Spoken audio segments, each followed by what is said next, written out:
Movie की शुरुआत में एक प्रेमी जोड़े को देखते हैं जो ट्रेन के पटरियों में बैठे होते हैं और ट्रेन का इंतजार कर रहे होते हैं ताकि वो आत्महत्या कर सके, पर तभी वे किसी को देखकर डर जाते हैं। तभी कुछ लोगों को देखते हैं जो मजिस्ट्रेट को किडनैप करके जो मंगल काराविधान जेल अस्पताल में ले जाते हैं, जहाँ पर उस प्रेमी जोड़े को भी देखते हैं। मजिस्ट्रेट उन किडनैपरों को बोलता है कि तुम सब मेरे साथ अच्छा नहीं कर रहे हो, ये ठीक नहीं है। तभी वहाँ पर हारून शाह अली बेग आता है और बोलता है कि क्या दिक्कत है मजिस्ट्रेट साहब। मजिस्ट्रेट हारून शाह अली बेग को देखकर शांत हो जाता है। हारून शाह उन प्रेमी जोड़ों के दोनों घर वालों को भी बुलाता है। दरअसल इन दोनों के परिवार वाले इनकी शादी के लिए नहीं मान रहे थे, इसलिए वे आत्महत्या करने वाले थे। हारून शाह लड़की से पूछता है कि क्या तुम इस लड़के के साथ शादी करना चाहती हो, जिस पर वो हाँ बोलती है। हारून शाह मजिस्ट्रेट को बोलता है कि क्या मुझे बताना होगा कि तुम्हें क्या करना है। मजिस्ट्रेट तुरंत दोनों की शादी करा देता है और हारून शाह अली बेग के इशारा करते ही पुलिस वाले बैंड बजाते हुए दूल्हा दुल्हन को उसके घर तक छोड़ देते हैं। हारून शाह अली बेग एक दबंग इंसान है, साथ में एमएलए भी है, पर उसके ऊपर मर्डर के इल्जाम के कारण वो अभी विधान के जेल में है। पर वो अपने वकील से तबीयत खराब होने की अर्जी कोर्ट में लगाकर जेल के अस्पताल वार्ड में अपना रंगदारी का धंधा चला रहा है। फिर हमें अंग्रेजों के वक्त से चली आ रही जाति व्यवस्था की राजनीति को दिखाया जाता है, जहाँ पर ऊंचे जाति वाले नीचे जाति वालों को हमेशा से दबाते रहे हैं और उन्हें अपनी पैरों की जूती समझते हैं, साथ में उनका शोषण भी करते हैं, जिस वजह से नीची जाति वाले 60 के दशक खत्म होते ही विद्रोह का बिगुल बजा दिया, जिस वजह से बिहार ने जाति युद्ध का चरण देखा। पर 1974 में बिहार में एक आवाज उठी लोकनायक जयप्रकाश की, जिसने इस बांटे हुए समाज को केंद्र सरकार के तानाशाही के खिलाफ जोड़ दिया और इस आंदोलन से उभरे दो नेता जो अगले 30 साल तक बिहार राजनीति के प्रमुख चेहरे बने रहे, जो कभी साथ साथ तो कभी एक दूसरे के खिलाफ, और इन दोनों के राजनीति के बीच खड़ा था हारून शाह अली बेग। और ये कहानी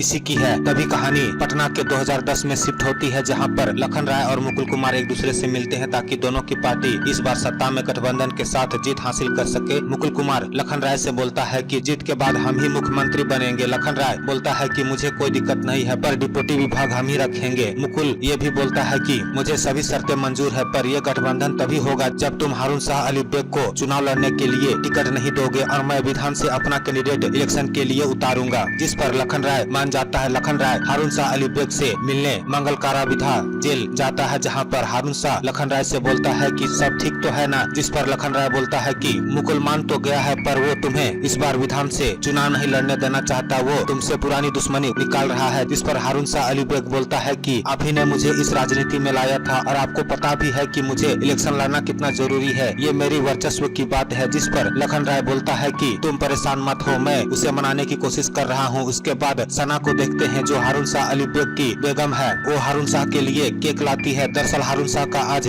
बर्थडे है, पर तभी उस केक में छिपकली गिर जाती है। ये देखकर सना बोलती है कि ये तो अपशगुन है। डीजीपी राघव कुमार सीएम मुकुल कुमार से मिलता है। मुकुल बोलता है कि इस बार किसी भी हालत में हारून शाह अली बेग को इलेक्शन नहीं लड़ने देना है, तुम कुछ भी करो उसे इलेक्शन से पहले जेल से बाहर नहीं निकलने दो। जिस वजह से डीजीपी राघव अपने जूनियर्स को हारून शाह अली बेग का पुराना क्रिमिनल रिकॉर्ड चेक करने को कहता है, जिस पर उसका कलीग बोलता है कि आप तो जानते ही हैं सर कि अभी हारून शाह पॉलिटिकल यूनियन वर्कर्स के मर्डर केस की वजह से जेल में है, पर अभी तक उस मर्डर में वो डायरेक्ट इन्वॉल्व था कि नहीं ये साबित नहीं हो पाया है। तभी राघव को एक फाइल मिलती है जिसमें छोटे बाबू गुप्ता की केस होती है, जिस पर राघव बोलता है कि इससे काम बन सकता है, इसलिए वो अपने कलीग को उससे बातें करने के लिए जेल में भेजता है। जिस पर पुलिस वाले छोटे बाबू को बोलते हैं कि आपकी गवाही हारून शाह को हमेशा के लिए जेल भेजवा सकती है, क्यों आप चुप है, आपने जो गलती किया ही नहीं है उसकी सजा क्यों काट रहे हैं। वैसे आपका छोटा बेटा ब्रजेश कहाँ है, वो कब तक हारून शाह से बचकर भागता रहेगा, उसे बोलिए घर वापस आने को और हारून शाह के खिलाफ गवाही देने को। तभी हम ब्रजेश को देखते हैं जो पत्रकार राजनंदन को कॉल करके बोलता है कि पिताजी से मिले, कैसे हैं वो। जिस पर राजनंदन बोलता है कि पिताजी तो हमसे जेल में मिलते ही नहीं है। ब्रजेश बोलता है कि अब हमसे नहीं हो पाएगा, अब मुझे घर आना है। जिस पर राजनंदन बोलता है कि तुम फिक्र मत करो, हम कुछ करते हैं। राजनंदन अहल्या से जाकर मिलता है और बोलता है कि ब्रजेश वापस आना चाहता है, पर उसके पिताजी से मैं जेल में मिलने जाता हूँ तो वो मुझसे मिलते ही नहीं है और मैं ठहरा पत्रकार, मेरा वहाँ पर ज्यादा आना जाना ठीक नहीं है। अगर आप छोटे बाबू से बात कीजिएगा तो हो सके कि वो ब्रजेश को वापस आने के लिए बोल दे। वैसे भी आप तो हारून शाह अली बेग को तो सबसे ज्यादा करीब से जानते हैं। तभी हारून शाह का बचपन देखते हैं, जहाँ पर वो स्कूल में एग्जाम दे रहा होता है, पर उसे क्वेश्चन का आंसर नहीं पता होता। तभी दीपेश उसकी मदद करता है। दीपेश अपनी माँ के साथ बैठकर लंच कर रहा होता है। हारून शाह उसके पास जाता है और उसे थैंक्स कहता है। तभी उसकी माँ बोलती है कि किस बात का शुक्रिया अदा कर रहे हो, क्या तुम दीपेश को जानते हो। तभी वो अपना नाम हारुल शाह अली बेग बताता है और दोनों में दोस्ती हो जाती है। शहर में दो गुटों में लड़ाई होने के कारण दंगा फैल जाता है, जिस वजह से मुस्लिम इलाके में आगजनी की घटना होने लगती है और लोग घायल हो जाते हैं। तभी दीपेश और हारुल शाह उस दंगे में फंस जाते हैं, जिस वजह से वे दोनों किसी तरह से दीपेश के घर पहुंचते हैं, पर दंगाई उन्हें देख लेते हैं, जिस वजह से दंगाई दरवाजा खोलने को बोलते हैं। दीपेश की मां अहलिया उनके ऊपर राइफल तान देती है और बोलती है कि क्या हुआ, जिस पर वे बोलते हैं कि वो तुम्हारा लड़का है, जिस पर अहलिया बोलती है कि हाँ दोनों मेरे बेटे हैं, यहाँ से जाओ नहीं तो गोली मार दूंगी, जिस वजह से वे वहाँ से चले जाते हैं। तभी हम 11 साल बाद 1989 को देखते हैं, जहाँ पर दीपेश और हारुल शाह कॉलेज पहुँचते हैं। दरअसल आज उनका रिजल्ट आने वाला है। तभी एक लड़की दीपेश को बोलती है कि मुबारक हो, तुम टॉप किए हो। हारुल शाह के घर को देखते हैं, जहाँ पर उसके बड़े भाई शमसुद्दीन आए हुए हैं, जो मस्कट में काम करता है, इसलिए उसके पिताजी शमसुद्दीन को बोलते हैं कि इस बार तुम हारुल को भी अपने साथ ले जाओ ताकि इसकी भी नौकरी लग सके, जिस पर हारुल शाह बोलता है कि हम नहीं जाएंगे मास्टर, जिस पर उसके अबू बोलते हैं कि क्या करोगे यहाँ पर, बस आवारागर्दी। हारुल शाह बोलता है कि हम नौकरी करने के लिए पैदा नहीं हुए हैं और वहाँ से चला जाता है। कॉलेज में सना को देखते हैं, जिसे हारुल पसंद करता है और उसे इम्प्रेस करने की कोशिश करता है। दीपेश की माँ अहलिया दीपेश से नाराज हो जाती है। दरअसल वो चाहती थी कि दीपेश आर्मी ज्वाइन करे, पर दीपेश आगे की पढ़ाई करने दिल्ली जा रहा होता है, इसलिए हारुल शाह उसके लिए मोतीचूर का लड्डू लेने जाता है, जहाँ पर दो लोग आते हैं और छोटे बाबू से हफ्ता लेते हैं। तभी वहाँ पर एक लड़की होती है, जिसे देखकर ये लोग छेड़ने लगते हैं। ये सब देखकर हारुल शाह को गुस्सा आता है और वो उन लोगों को पीट देता है और वहाँ से स्टेशन दीपेश को अलविदा करने जाता है। दीपेश बोलता है कि तुम ये क्या किए, जिस पर हारुल शाह बोलता है कि तुम टेंशन मत लो, दिल्ली जाकर अच्छे से पढ़ाई करो। ट्रेन जाने के बाद वहाँ पर वही लोग आ जाते हैं और हारुल शाह को अपने साथ ले जाते हैं, जहाँ पर दशरथ सिंह बोलता है कि तुम्हें पता था ना कि ये लोग मेरे आदमी है, जिस पर हारुल शाह बोलता है कि हाँ मुझे पता था, पर ये लोग लड़की को छेड़ रहे थे इसलिए मैंने इनको मारा, जिस पर दशरथ सिंह बोलता है कि तुम्हारे पास जिगरा है, तुम्हारे लिए एक काम भी है, करोगे, जिस पर हारुल शाह मान जाता है और वो एक होटल में जाता है और दो लोगों को शूट कर देता है। मूवी 2010 में शिफ्ट होती है, जहाँ पर मीडिया में खबर चल रही होती है कि लखन राय और मुकुल कुमार के गठबंधन के कारण चुनाव में परिवर्तन हो सकता है। इस परिवर्तन से दीवान जेल में बंद पूर्व सांसद हारुन शाह अली बेग बाहुबली नेता को काफी प्रभाव पड़ सकता है। ये न्यूज हारुन शाह अपनी बेगम के साथ देख रहा होता है। अहलिया छोटे बाबू से जेल में जाकर मिलती है और बोलती है कि तुम्हारा छोटा बेटा ब्रजेश वापस आना चाहता है, कब तक हम डर के रहेंगे, जिस पर छोटे बाबू बोलते हैं कि आपको जैसा ठीक लगे वैसा कीजिए। अहलिया डीजीपी राघव कुमार के पास कॉल करती है और बोलती है कि छोटे बाबू का बेटा ब्रजेश हारुल शाह के खिलाफ गवाही देने के लिए तैयार है, पर दोनों का प्रोटेक्शन देने का जिम्मेदारी आप ही का है। ये जानकर राघव खुश हो जाता है और सीएम मुकुल कुमार को कॉल करके सब कुछ बता देता है कि हारुन शाह के खिलाफ गवाही देने वाला आई विटनेस मिल गया है। ये जानकर मुकुल कुमार बहुत खुश होता है। इसके बाद मूवी 1989 में शिफ्ट होती है, जहाँ पर लाल सलाम संगठन वाले गरीब वर्ग के लोगों के हड़पे हुए जमीनों को रसूलदार लोगों से वापस दिलाने का काम करते हैं, पर तभी वहाँ पर हारुल शाह अली बेग आ जाता है और बोलता है कि ये बोर्ड हटाने की कोशिश मत करना, नहीं तो तुम में से कोई वापस जिंदा नहीं जा पाएगा। साथ में यह भी बोलता है कि आज से विधान पर मेरा कानून चलेगा। हारुन शाह अली बेग अब दशरथ सिंह के लिए जमीन हड़पने रंगदारी वसूल करने का काम करने लगता है। देखते ही देखते बिहार के राजनीति में दबंगों का बोलबाला चलने लगता है। ये बात मंत्री लखन राय भी जान चुके थे, इसलिए वो ऐसे कैंडिडेट की तलाश कर रहे थे जिसे खड़ा करने से सभी बैक फॉरवर्ड वाले लोग उसे ही वोट दे। हारुन शाह सना से मिलता है और अपने दिल की बात बता देता है। साथ में वो ये भी बोलता है कि मैं तुमसे शादी करना चाहता हूँ, जिस पर सना बोलती है कि मेरे अब्बू नहीं मानेंगे, वे मुझसे पूछेंगे कि तुम क्या करते हो तो मैं क्या कहूँगी। हारुन शाह दशरथ सिंह के पास जाता है और बोलता है कि मैं चुनाव लड़ना चाहता हूँ, जिस वजह से वे उस पर हंसने लगते हैं। ये देखकर हारुन शाह को अच्छा नहीं लगता। तभी हम देखते हैं कि छोटे बाबू सभी व्यापारी लोगों के साथ उसके पास आते हैं और बोलते हैं कि हम सभी लोग हफ्ता देते हैं, पर फिर भी हमारा जान का खतरा बना रहता है, इसलिए आप ही को हम सभी हफ्ता देंगे, इसलिए आज से आप हम सभी व्यापारियों के बाहुबली हैं। हारुन शाह मंत्री लखन राय से मिलता है और बोलता है कि मेरे पास पैसे है, बंदूक है, यहाँ तक कि दीवान में मेरे आदेश को कोई नहीं टाल सकता, जिस पर लखन राय बोलता है कि मैं तुम्हारी क्या मदद कर सकता हूँ, जिस पर हारुन शाह बोलता है कि मैं दीवान से चुनाव लड़ना चाहता हूँ। ये जानकर लखन राय खुश हो जाता है। दीपेश दिल्ली से आता है, सना के अबू से मिलता है और बोलता है कि मेरा दोस्त हारुन शाह अली बेग आपकी बेटी सना को पसंद करता है और उसके साथ निकाह करना चाहता है। ये जानकर सना के अबू गुस्सा हो जाते हैं और दीपेश को बोलते हैं कि दोबारा से मेरे सामने दिखना नहीं तो मेरे से बुरा कोई नहीं होगा। ये बात सना और हारुन शाह अली बेग को बता देता है। ये जानकर वे परेशान हो जाते हैं, पर दीपेश बोलता है कि मेरे रहते हुए तुम दोनों परेशान मत हो। दीपेश सना हारुन शाह की निकाह करवा देता है। हारुन शाह दीपेश की माँ अहलिया से आशीर्वाद लेता है और बोलता है कि मेरे अबू मुझसे नाराज है, इसीलिए इसलिए वे किसी को आने नहीं दिए, जिस पर अहलिया बोलती है कि सब कुछ ठीक हो जाएगा। तभी वहाँ पर लखन राय आता है और हारून शाह और सना को शादी की बधाई देता है। इसके बाद 1990 के इलेक्शन के समय को दिखाया जाता है, जहाँ पर दशरथ सिंह विधायकी चुनाव के लिए अपना नॉमिनेशन दाखिल करने जाता है, जहाँ पर वो देखता है लखन राय हारून शाह को विधान से चुनाव लड़ाने के लिए नॉमिनेशन कराने लाया हुआ है। इसलिए दशरथ सिंह लखन राय को बोलता है कि आपको मेरा ही प्याला मिला था, जिस पर वो बोलता है कि ये प्याला नहीं शेर है, आपने इसे पहचाना ही नहीं। इस बार के चुनाव में बहुत से खून खराबे हुए, बैलेट बॉक्स तक को लूट लिया गया। वोटिंग के गिनती के बाद जीत हारून शाह अली बेग की होती है। लखन राय हारून शाह को बोलता है कि मंत्री हम तभी बन सकते हैं जब हमारे पास और 22 विधायक समर्थन दे। ये जानकर हारून शाह बोलता है कि आप ही मंत्री बनेंगे, चिंता मत कीजिए। हारून शाह 22 विधायकों को अपने कब्जे में कर लेता है और बोलता है कि आप सभी अपने परिवार वालों की जान की सलामती चाहते हो तो आप मेरा साथ दीजिए, नहीं तो क्या होगा आप सभी जानते हैं। जिस वजह से सभी कोई लखन राय को समर्थन देते हैं। लखन राय मंत्री बन जाता है। उसके बाद मूवी 2010 में आती है, जहां पर डॉक्टर हारून शाह का चेकअप करता है और बोलता है कि आपकी सेहत ठीक है, जिस पर हारून शाह बोलता है कि आपको पता है ना रिपोर्ट में क्या लिखना है, जिस पर डॉक्टर बोलता है कि हाँ मुझे पता है, रिपोर्ट में आपको अनफिट दिखाना है। राघव ब्रिजेश के पास जाता है और बोलता है कि तुम अच्छा काम कर रहे हो, तुम डरो मत, प्रशासन तुम्हारे साथ है। वो ब्रिजेश को उसके पिताजी से फोन में बात कराता है। दूसरे तरफ वकील हारून शाह को बोलता है कि जितने भी केस है उससे डरने की बात नहीं है, पर एसिड कांड वाले केस से दिक्कत है। ब्रिजेश अगर कोर्ट रूम में गवाही दे दिया कि उस दिन वहाँ पर आप भी थे तो आप पे धारा 302 लगेगा। इस वजह से इलेक्शन कमीशन के नए नियम के तहत आप इलेक्शन लड़ भी नहीं सकते हैं। ये जानकर मनोज सिंह वकील पे गुस्सा हो जाता है। तभी हारून शाह सभी को बोलता है कि मुझे थोड़ी देर के लिए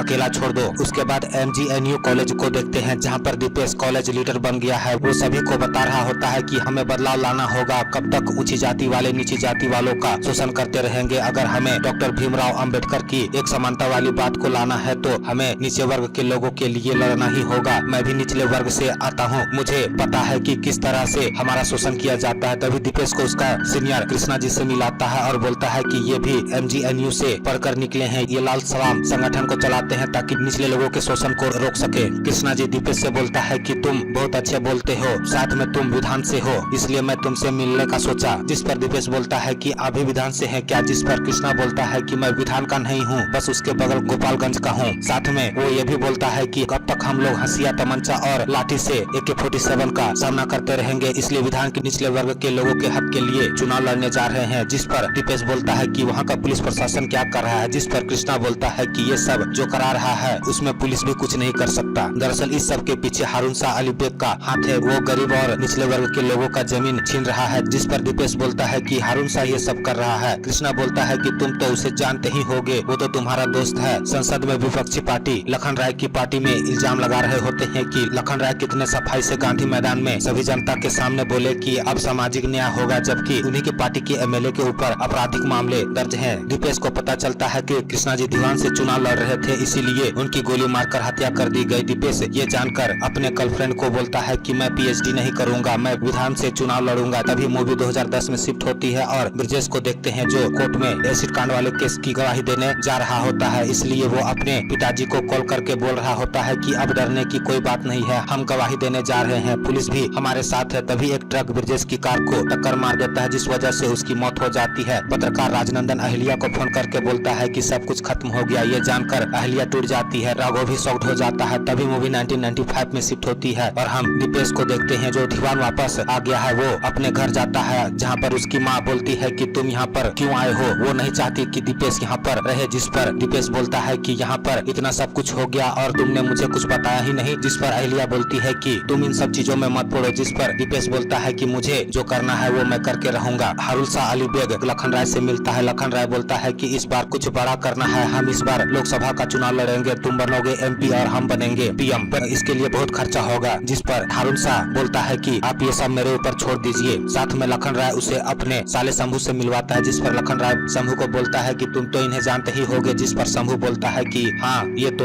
हारून शाह अली बेग है। जिस पर लखन राय अपने साले को डांटते हुए बोलता है कि ये हारून शाह अली बेग साहब हैं। इस रवैये से शंभू को खराब लगता है। इसके बाद परिवर्तन पार्टी के ऑफिस को देखते हैं, जहाँ पर दीपेश होता है। वहाँ के कार्यकर्ता उसे बोलते हैं कि कृष्णा जी को इस बार सभी गरीब निचले वर्ग के लोगों का समर्थन था, वे चुनाव जीत भी जाते, इसलिए उन्हें मरवा दिया गया, पर उनके जगह पे अब कौन इलेक्शन लड़ेगा। जिस पर दीपेश बोलता है कि मैं दीवान से इलेक्शन लड़ूंगा। दीपेश हारून शाह अली बेग से मिलता है, जिस पर हारून शाह बोलता है कि तुम यहाँ पे काहे चाहे बुलाए मेरे घर आ जाते, साथ में सना भी तुमसे मिल लेती। जिस पर दीपेश बोलता है कि मैं जो बात करना चाहता हूँ वो घर में नहीं हो सकता था, मुझे पता चला कि तुम कितने बदल चुके हो। खैर मैं बताना चाहता हूँ कि मैं दीवान से इलेक्शन लड़ने वाला हूँ। इसके बाद 1996 को दिखाया जाता है जब लोकसभा इलेक्शन लड़ने के लिए सभी पार्टी जोरों शोर से प्रचार कर रही होती है। तभी लखन राय हारून शाह से बोलता है कि ये दीपेश तुम्हारा ही दोस्त है ना, वो मीडिया में छाया हुआ है, उसे गरीब पिछड़े लोग बहुत सपोर्ट कर रहे हैं, कहीं बाजी हाथ से निकाल ना जाए। दीपेश का साथ देने के लिए उसकी गर्लफ्रेंड भी दिल्ली से दीवान आ जाती है। जब दीपेश प्रचार कर रहा होता है कि तभी उसे गोली मार दिया जाता है। ये देखकर उसकी माँ शॉक्ड हो जाती है। वो सभी लोगों से गवाही देने के लिए बोलती है पर कोई भी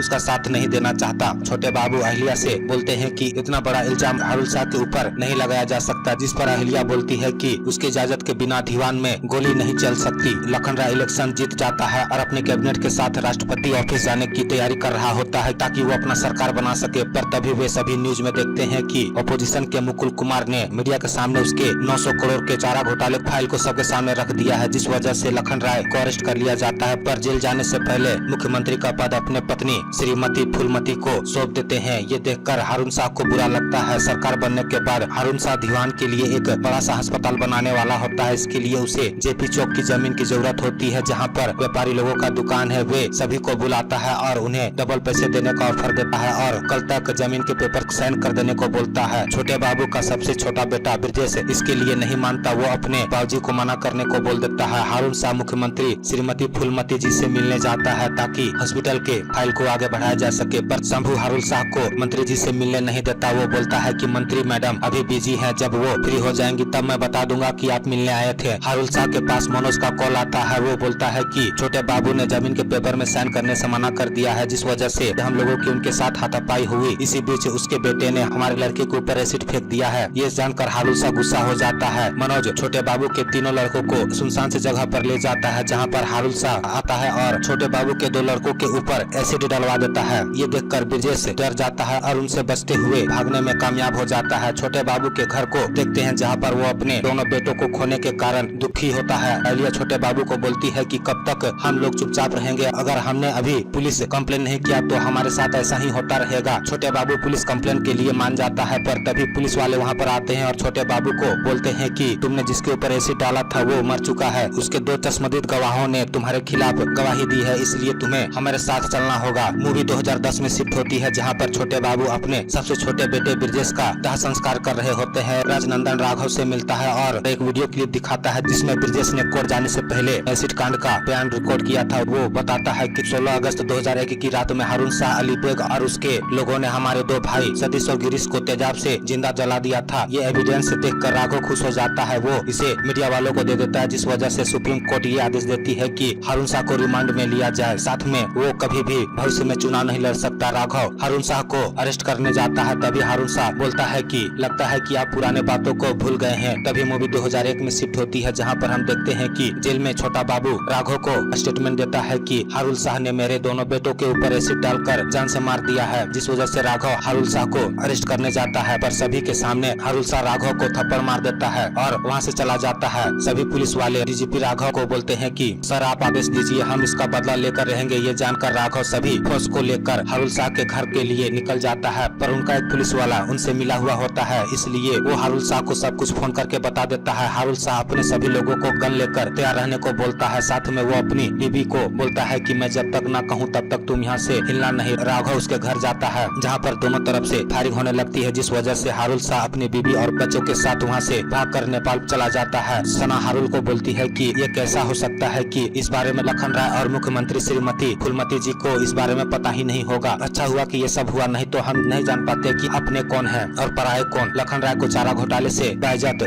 बरी कर दिया जाता है। वो अपने बीबी से मिलता है और बोलता है कि मेरे अंदर रहते हुए ये सब क्या हो गया, जिस पर वो बोलती है कि मैं कितना संभाल पाती। लखन राय नेपाल जाता है और हारून शाह से मिलता है। वो बोलता है कि जो भी हुआ गलत हुआ, मैं इसके लिए माफी मांगता हूँ। अब वक्त आ गया है साथ में लड़ने के लिए। 6 महीने के बाद इलेक्शन है, जिस पर हारून शाह बोलता है कि मेरी शर्त है, आप पार्टी के अध्यक्ष हैं, मैं उपाध्यक्ष बनूंगा, जितने भी कैंडिडेट खड़े होंगे उसे मैं चुनूंगा और आपका साला शंभू पार्टी में दिखाई नहीं देना चाहिए। मेरे ऊपर जितने भी केस हैं उन्हें खारिज करवाइए। लखन राय सभी शर्तें मान जाता है। 2004 में वे चुनाव लड़ते हैं और जीत हासिल करते हैं। लखन राय रेल मंत्री बनते हैं, हारून शाह MP बनता है, पर मुकुल कुमार बिहार में अकेले सरकार बनाने में कामयाब हो जाता है और मुख्यमंत्री बन जाता है। वो हारुल शाह के पुराने केस को खुलवा देता है। साथ में उसे अरेस्ट करने के लिए बिहार से दिल्ली लेडी पुलिस को भेजता है ताकि वो अरेस्ट करने से मना नहीं कर पाए। हारुल शाह को पटना जेल में डाल दिया जाता है। साथ में कोर्ट से ये भी आदेश जारी कर दिया जाता है कि वो अब कभी भी इलेक्शन नहीं लड़ सकता। तभी मनोज सिंह गुस्से के मारे पत्रकार राजनंदन को गोली मार देता है, जिस वजह से पुलिस उसकी तलाशी करने हारुल शाह के घर जाती है, जहां पर वो नहीं मिलता। सना हारुल शाह को कॉल करके पूछती है कि क्या तुमने ये मर्डर करवाया है, जिस पर वो बोलता है कि मैंने ये नहीं करवाया है। साथ में ये भी बताता है कि सना ये एक जंगल है, सभी को शिकार के तलाश में है, यहाँ बचेगा वही जिसके पास ताकत है। तभी मूवी 2010 में शिफ्ट होती है। हारुल शाह की तबीयत खराब हो जाती है, इसलिए उसे हॉस्पिटल में शिफ्ट किया जाता है, जहाँ पर हमें पता चलता है कि तबीयत खराब एक बहाना है। दरअसल वो अपने खासे मेले कार्यकर्ताओं से मिलना चाहता था। तभी वहाँ पर सना आती है और हारुल शाह को बोलती है कि मैं इलेक्शन लड़ना चाहती हूँ। ये जानकर हारुल शाह खुश हो जाता है। सना चुनाव लड़ती है और जीत हासिल करती है। लखन राय और मुकुल कुमार गठबंधन करके सरकार बनाने जा रहे होते हैं। सना लखन राय से मिलती है और अपने साथ 22 MLA को उनके सामने खड़ा कर देती है, जिसे देखकर लखन राय हैरान हो जाता है। दरअसल ये सभी निर्दलीय चुनाव लड़कर जीते हुए थे। सना बोलती है कि ये सभी आपका समर्थन सरकार बनाने में करेंगे जब आप हारुल शाह अली बेग को जेल से रिहा करवाएंगे। ना चाहते हुए भी मुकुल कुमार को मुख्यमंत्री पद पाने के लिए हारुल शाह अली बेग को जेल से निकालने के लिए सभी चार्जशीट बदल देता है, जिस वजह से कोर्ट उसे बाइज्जत रिहा कर देती है। जिस दिन उसे रिहा किया जा रहा था उसी वक्त छोटे बाबू हारुल शाह अली बेग से माफी मांगने के बहाने उस पे चाकू से हमला कर देते हैं, जिस वजह से उसकी मौत हो जाती है। और इसी के साथ ये मूवी यहीं पर समाप्त हो जाती है। अगर आपको इसी तरह की मूवी एक्सप्लेनेशन देखनी हो तो मेरे YouTube चैनल को सब्सक्राइब करें और बेल का आइकन जरूर दबाएं ताकि मेरे हर वीडियो का नोटिफिकेशन आप तक पहुंच सके।